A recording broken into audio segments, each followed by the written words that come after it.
Thank you for joining me today for today's daily COVID-19 update.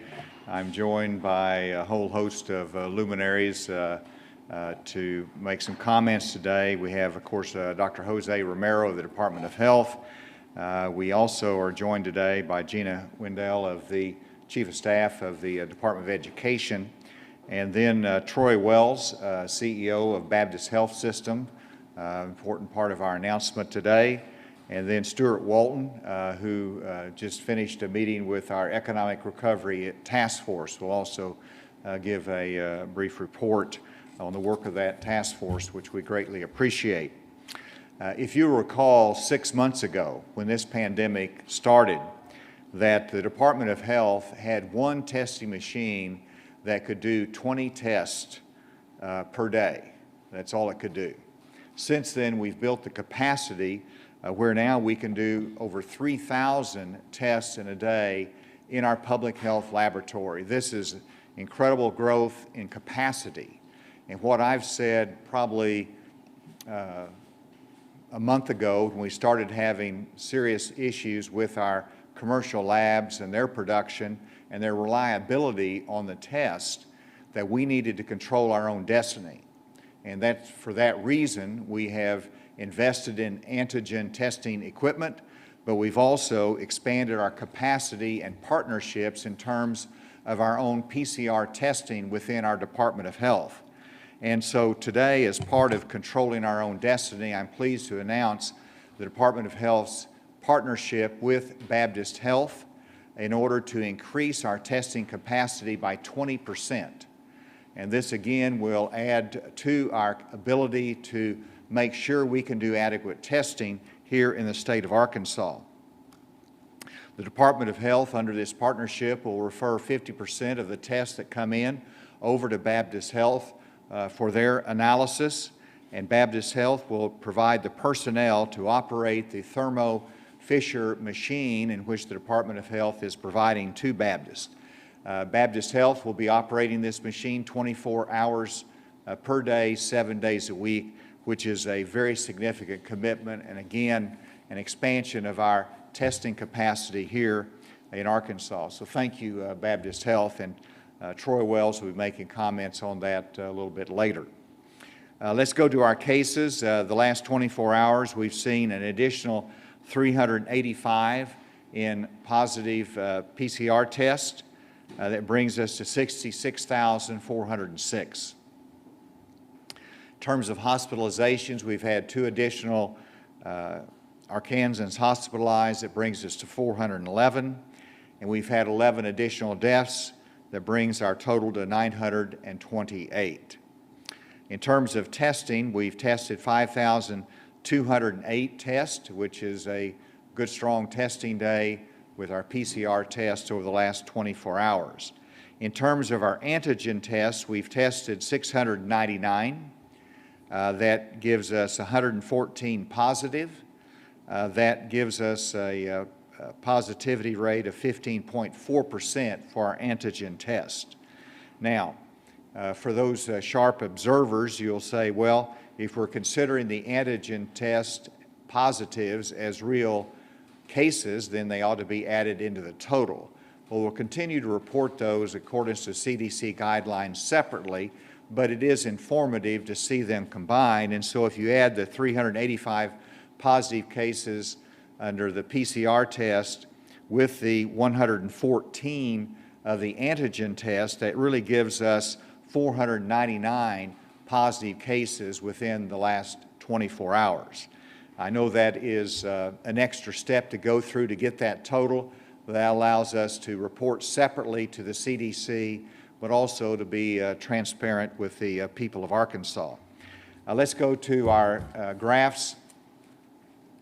Here you can see that we're obviously way down from our last Friday's high number. In fact, we've been down consistently since then at that less than 400 level for our PCR test. And the next you'll see the 7-day rolling average that again has us away from the peak, and we're flat right now. Hopefully we'll continue or go down And with the numbers that we see today, hopefully that will be the case to go down. The number of hospitalized is remaining really steady. Some days it goes down, but we're way below where we were at our peak, which shows we have good hospital capacity. And then the number of active cases is down. That'll go up and down, but we're way below where we have been at the peak again. And then the 7-day rolling average of positivity. And again, I sort of disregard the last couple of columns because they'll be backfilled in the coming days. But you can see we're well below the 10% level, and our positivity rate really is looking better, but on the margins. And so we've still got more work to do there. In terms of our antigen test, by date of result, it just shows that over the month we've now done 4,000 antigen tests. And again, we just did 699 over the last 24 hours. And then this is the positive, this is the PCR test by type of facility. And this is important because you can see the Department of Health has a higher capacity. I said 3,000 it has an easy capacity for. We don't do that every day because the demand is not always there. A little bit unpredictable as to how the demand comes in, but our capacity is there. And then the red, of course, is the commercial labs, and we've seen their capacity well over 6,000 on some days in the past, and most recently their capacity, or their results, not necessarily their capacity, but what we're getting out of the commercial labs has been reduced, and we don't want to be simply relied upon that up and down, and that's why, again, this partnership with Baptist Health will be very helpful. Just to show cases per 100,000, everybody looks at, and obviously, whenever you look at the southern states, Louisiana, Mississippi, Alabama, Tennessee, and Texas, that we're going through an increase in cases, but our per 100,000 cases in Arkansas ranks right in the middle behind those that I just mentioned. Some are, and this will go up and down, but it shows we're right in the middle of those states that are analyzed. I believe that concludes those for now. And with that, let me ask Dr. Romero for his comments, and then I'll ask Troy Wells to make a comment on this partnership, and then I'll introduce Stuart Walton.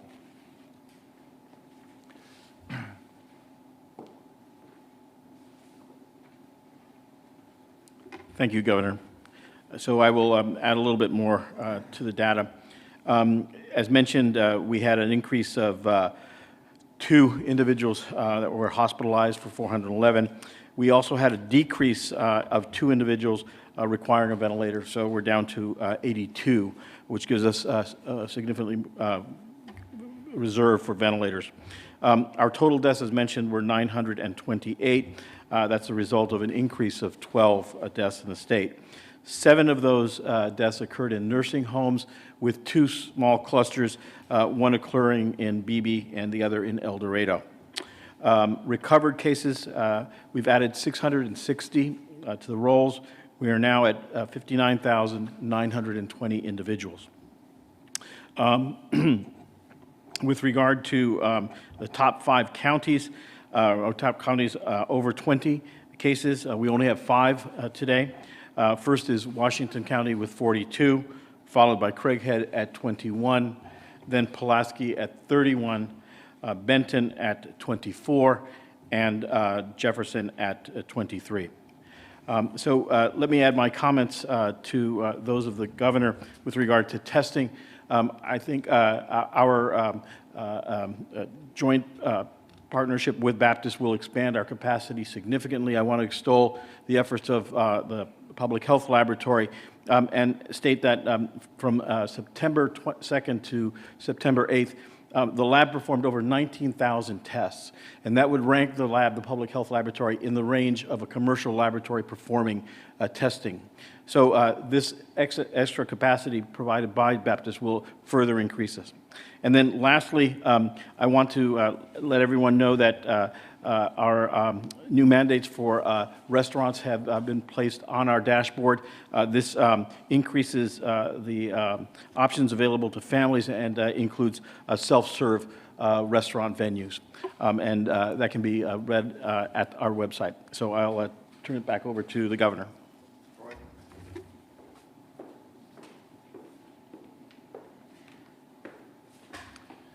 Thank you, Governor Hutchinson, for having me here today for this really exciting announcement.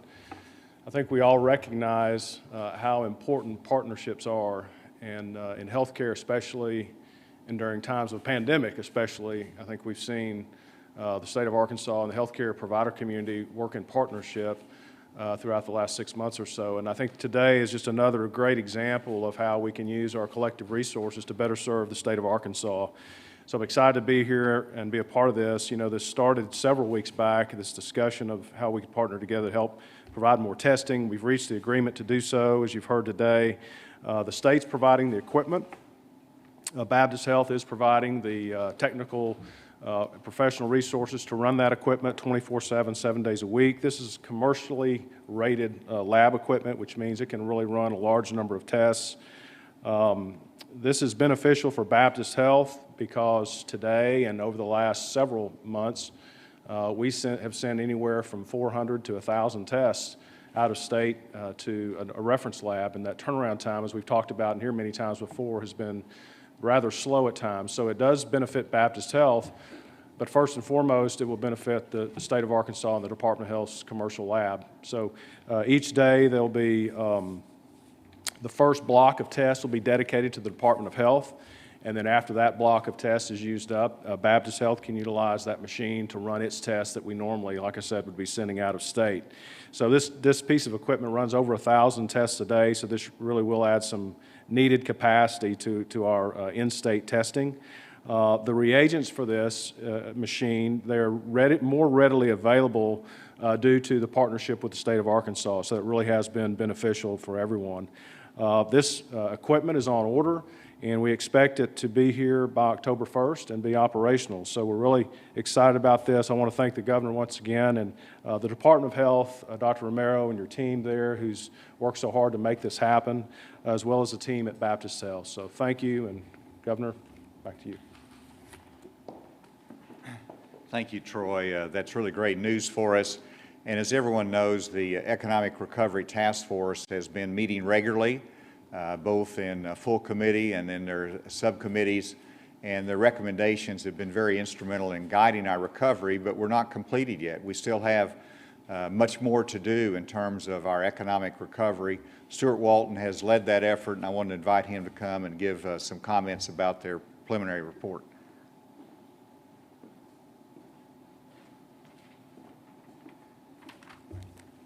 Good afternoon, and thank you, Governor.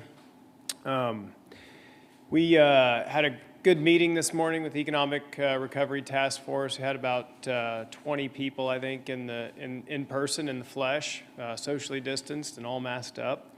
And in this meeting, we accomplished a couple things. One, we had a great update from Mervyn Jebaraj. He's an economist at the University of Arkansas, and he gave us some really good information on the state of the Arkansas economy. And I just wanted to kind of pull out a couple of extracts from Mervyn's analysis and work that I thought might be interesting. You know, two of the biggest drivers for Arkansas's economic activity in the last 6 months, and it's very clear when you start clicking into the data, are one, just the government stimulus, the activity from the federal government, whether it's the PPP loans, the unemployment boost and benefits, and the stimulus checks. There's just no question that's had a pretty material impact in Arkansas's economy. And then the other bit that shows up pretty consistently in the data is the elevated case numbers. And when case numbers are rising fast, you see a corresponding slowdown in certain areas of the economy. And so it just drives home the point that these crises are inextricably really linked, the health crisis, the economic crisis, and that to solve one, we have to solve the other. A couple other data points from Mervyn's report. One is, small businesses are taking it on the chin, and they're faring worse than larger businesses with more resources. And we just see, in particular, the leisure and hospitality segments, as well as in-store retail in the small business arena as being those particularly hardest hit. If you look at the hospitality and leisure numbers, we've got, just some pretty challenging conditions out there. And you hear it from restaurant owners, you hear it from like folks at event centers like the Walton Arts Center. Over 70% of Walton Arts Center patrons would be uncomfortable returning to a live performance today. Restaurants, they're trailing last year's revenue at about 35% below where they were last year, and that's just for the month of August. So it doesn't take too long to start reflecting on these numbers, thinking, hey, as good as the state of Arkansas is doing on a relative basis, we still have a long way to go.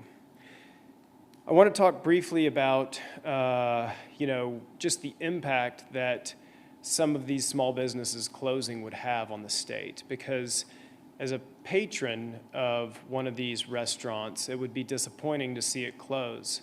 But as the proprietor of one of these restaurants, or as an employee of one of these restaurants that might close, it would be life-changing. And again, it drives home the point that we've got to solve this health crisis to move forward in our economic crisis and to overcome and move out of the situation that we're in. Making good progress, but a lot of work to go. Now, the task force has produced a progress report. It's in draft form, and we're going to get it to the governor, we hope, tomorrow. We're getting final comments from the rest of the task force members today and tomorrow. We've got just a summary here of the various headings within the report, and this report will be posted on arkansasready.com later this week when it's presented to the governor. Final point I want to make is just how much the task force unanimously supports the work of the Department of Health and the issuance of their guidelines.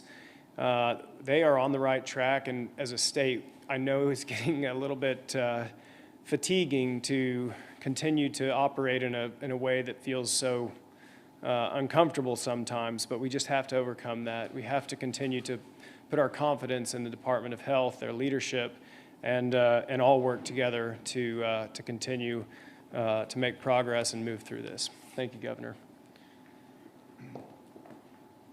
Thank you, Stuart, and I look forward to the report that will be released later this week. With that, we're happy to take any questions. So as far as the partnership with Baptist Health, does that mean, since only a portion of that equipment's use is going to be for the health department's test, does that indicate there's just not the demand for testing to have the health department machine used to its fullest capacity? So, the Department of Health did not have the space for another machine. And so we had purchased this machine and hoping to have a partner for it.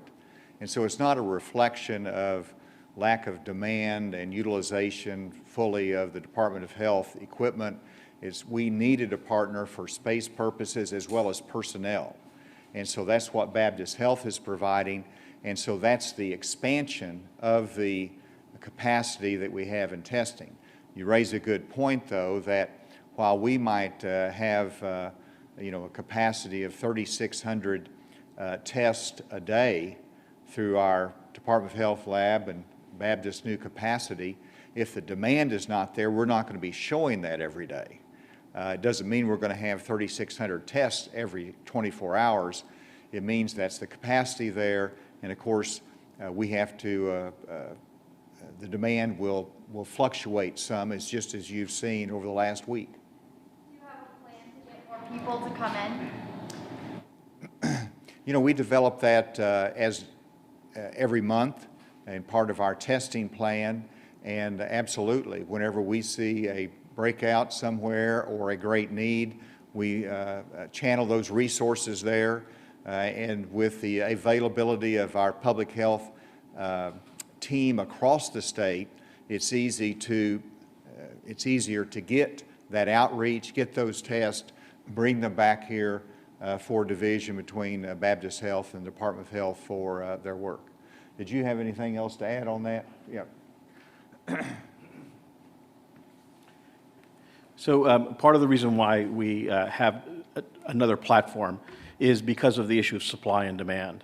So Dr. Smith and the governor spoke about this issue, and the way to overcome that issue of supply and demand is that if, for example, there's not enough supply, those reagents for our Perkin-Elmer system, we had a backup system of the Thermo Fisher, and that's why we went to another platform. Our ability to partner with Baptist Health allows us to have the machine up and running at all times, so there's not a lag time in getting everything up and running. And it's, if you will, a pop-off valve for when we have extra specimens. We have in the past had to contract with other commercial laboratories to handle the large number of specimens that were coming through our laboratory. So now more of these will be able to stay in state. We'll be able to address these very quickly. And we are having partnerships now with the nursing homes in order to do a lot of their testing that has been recently mandated. So our volume will go up in the next few weeks. Troy, you good, or do you have anything else to? All right. In terms of increasing testing, are there any plans for just kind of like regular surveillance testing at either nursing homes or universities or K through 12 schools, places like that? Dr. Romero, do you want to handle that, or Stephanie, if you have anything to add? So the Nursing Home Association has mandated routine testing in nursing homes. So that will be going on. And again, that is one of the reasons why we need the increased capacity, because we're going to be doing that, a good chunk of that. So that repeat testing has been in place, has been put in place, and will go forward. In terms of school settings, is there any plans? We have no mandates at this time and have no plans to be doing regular testing at this moment. But this is certainly a consideration.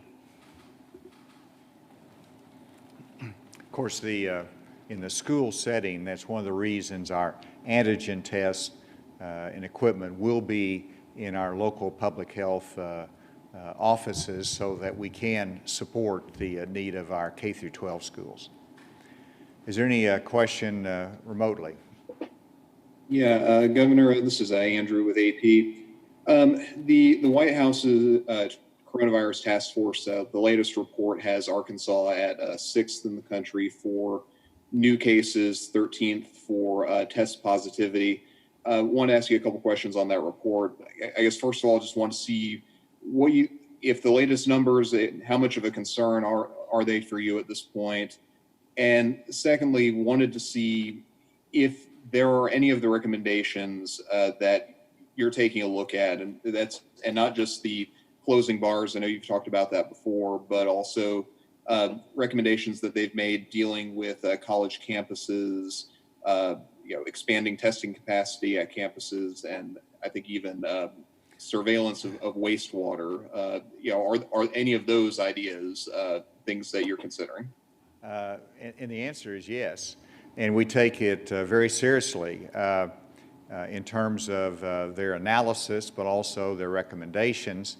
Some we have to reject out of various reasons, others that make sense here. In terms of my level of worry, if we would have had 5 successive days of 1,000 tests or 1,000 positives as we had last Friday, then I would be very concerned, and we'd probably be looking at additional steps that might need to be taken. Specifically, when it comes to the recommendations on the college campuses, we have expanded the testing there. We've sent teams up there to test, particularly where we had a spike in cases. In terms of the wastewater, Stephanie Williams can comment as needed on that, but we've actually implemented a pilot program for testing, surveillance testing in our wastewater plants. So that is an ongoing initiative that we are working in partnership with HHS, I guess. University of Arkansas in Pearson Yeah, with its CARES money, and the University of Arkansas is working in partnership with us. Other question? Yes. The Arkansas Democrats are asking you to ask the Jefferson County Election Commissioner to resign. Have you seen this, and do you have a reaction to it? I have not seen any details on that yet or any justification for that. Obviously, the county election commissioners are selected at the county level, and so, by and large, we defer to their judgment on those type of issues. If I need to say anything about that, I'll look at that more carefully. Dr. Romero, did I answer that on the, was there anything more on that partnership on the wastewaters? No, sir. Did I cover that? All right. I have a question, Governor. Schools that have had to modify their operations? Gina, there's two, and why don't you come give that report? The question was, whether any other schools had to modify their operations. So, Gina. Good afternoon. Thank you, Governor. Yes, so far we've had 2 additional schools that have had to modify their response to on-site instruction. One is going to require about 40 students to quarantine who have been identified as close contact, and the other one had closer to 100 students. I'm sorry? Which schools are those? That was Pea Ridge Middle School, had about 40, and then some kindergarten classrooms in the Harrison School District. Thank you, Gina. And then there was a question I heard remotely. Yes, hi, Governor. This is Susanna with Ozarks at Large.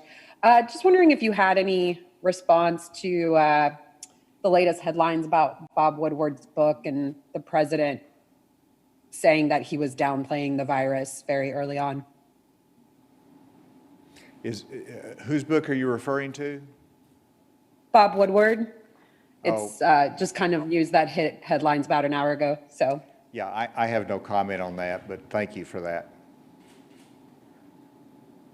Governor Hutchinson, this is Emma Claybrook with 4029 News. Are you concerned that the numbers of cases are low because people could not get tested on Labor Day weekend? You're going to have to repeat. You're saying, am I concerned because people are not getting, are not being tested sufficiently at some of these events? Is that it? No, I said, are you concerned that the new number of cases is low because people could not get tested on Labor Day weekend? Oh, well, it's a very good question. And if you look at and that's what was unique about this last weekend, our testing remained high all through the weekend. And so I think it was 5,000 and 6,000 were some of the testing days, testing numbers, and our positives remained much lower than, of course, last Friday. And so I was actually encouraged by both the high testing numbers and the lower positivity rate in that testing. So I was encouraged by that. I think all through that weekend we've continued to see fairly robust testing. Did you have any other comment on that? So with that, thank you today, and hope you all have a good afternoon. Thank you.